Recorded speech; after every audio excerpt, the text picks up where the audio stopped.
All right, so we're trying something a little bit different here today. Not different because I think Kathleen and I have done a number of these Zoom calls over the last few weeks, as many of us have. And what I wanted to do is reach out to my friend Kathleen Pingelski, who is the owner of Micro Knowledge and Pro Knowledge in Latham.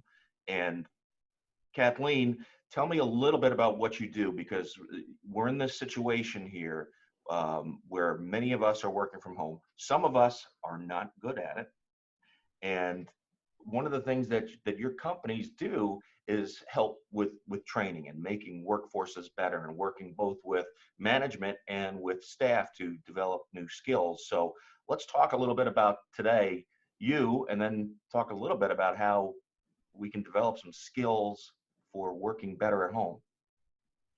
Super. Sounds good. Thanks, John. Thanks for reaching out and including me on this. It's exciting.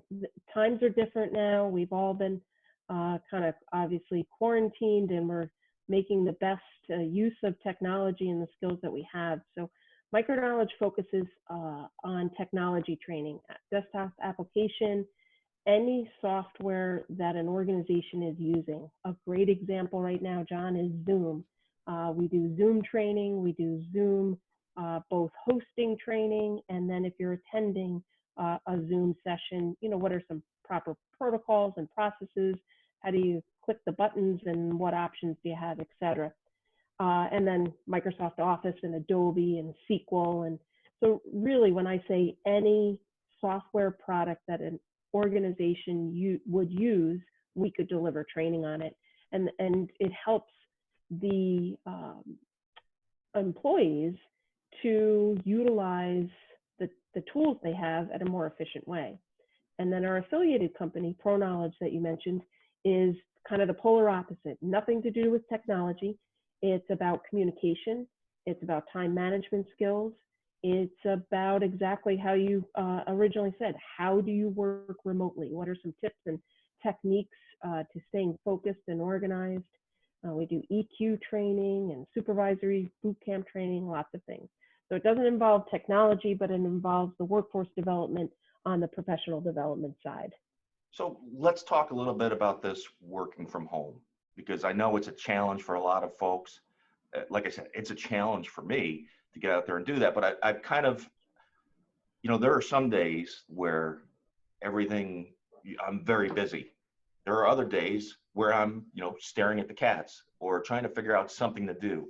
And I've tried to put some things in place, for me. So I work on my guitar playing, or I work on my chess playing. I'm reading more about chess. I'm trying to do that stuff. But the work stuff is a challenge. And it's, how do folks get through it? What do you recommend? So I think there's some kind of tips right off the bat. It's maintaining your normal schedule. Now, your normal schedule is a little bit different in these times, but having some sort of schedule, getting up at a similar time every single morning, getting dressed, kind of starting your day. If you normally commuted and you got stopped at Dunkin' Donuts, Stewart's, etc., Starbucks, and got a cup of coffee, get your cup of coffee. Have a designated place that you work. So rather than today I'm going to work on the couch, tomorrow I'm going to work in the chair, and the next day I'm going to work on the patio outside, it's having your designated work spot and creating, you said it before, John, the discipline. It's really creating the disciplines and the routine so that when I sit down here, wherever here is, and I mentioned before we got started, people have had to be creative in their workspace. I am currently in my bedroom because I have 4 other family members that are all either through school remotely or working remotely. So space became a consideration for us. So I had to designate an area where I could go, shut the door, and have my kind of workspace as a structure. So that's the first thing is creating a routine, sticking to that to a certain degree. If you worked out in the morning prior to the pandemic, continue to work out. Take breaks. Get up off your desk, out of your chair, and go for a quick walk. Have some of those things. We call it kind of water cooler chatter. I'll buzz somebody. We implemented Microsoft Teams, which is a Microsoft product. It is amazing. It is such a great tool for organizations like ourselves to implement, to stay connected and be able to collaborate. So I'll ping someone and I'll say, hey, you got a quick second? I just want to have a chat. And it's not work related, but just a quick conversation. So what are some of the tools that are available beyond something like a Microsoft product that you were talking about, the Microsoft Teams? Yeah, so Microsoft Teams is, it's great for internal use, and that's, you can use it externally, but it really works well for internal. Zoom, in which we're using today, is a great platform for connecting outside with customers.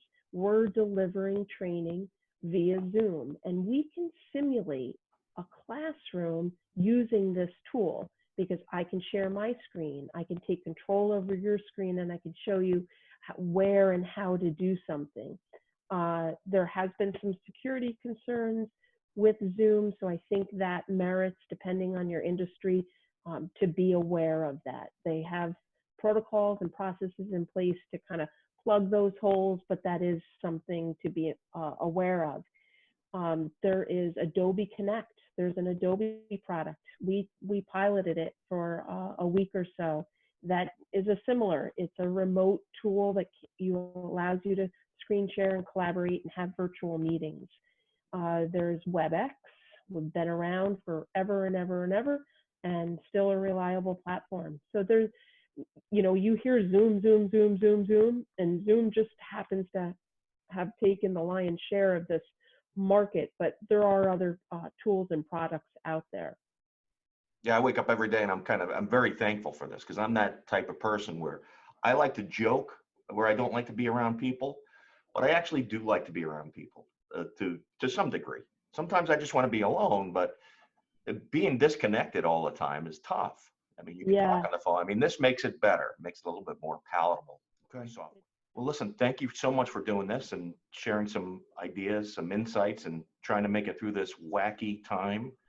And it is wacky, but I wake up every morning and I'm grateful for opportunities like this, just to talk to a human face. And I can't hug you, but I can say thank you. And it's been a lot of fun. How can somebody get hold of you, Kathleen? So we have two websites. They can go to microknowledge.com, or they can go to pronowledgetraining.com. And then they can also just give a call to the office, which is 518-786-1181. And we have our phones rolling remotely, so we don't miss a call on that side as well. That's awesome. Kathleen, thank you. Thanks, Hopefully, John. I'll see you soon in person.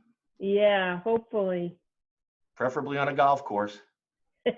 We got to make a date for that. We will. Thank you so much. All right. Have a great day.